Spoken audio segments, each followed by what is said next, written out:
correctly with the correct amount. I went to a school called the California Institute of the Arts.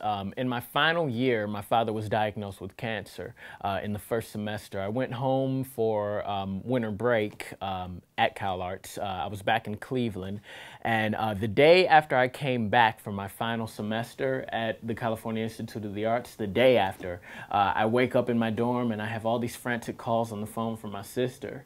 I give her a call back, and turns out that there was a car chase back home where I'm from in Cleveland, Ohio, between a drug dealer and police. And those car chases always end in crashes, you know. This particular car chase just happened to end with all the cars crashing into the car that my mother was driving. So I just got back from Cleveland, not just 24 hours, and my mom has broken collarbone, broken ribs, internal bleeding.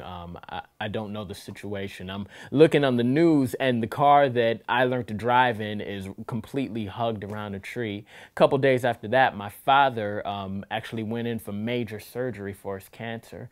Then I find out that that I might not graduate, and my sister had to quit her job to take care of my family, and it seemed like everything that was secure in my life, everything that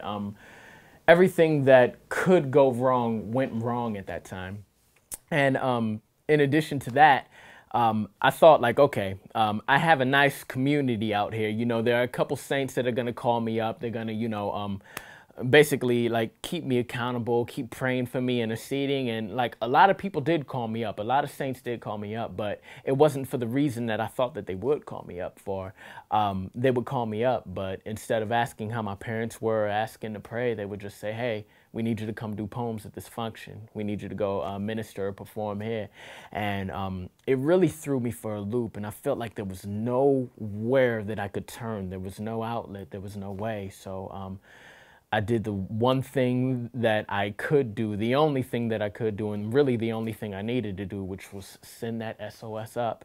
And basically that poem was just a prayer at the hardest time of my life to the Lord, just asking why, where are you in tragedy? And through that, God provided his answer.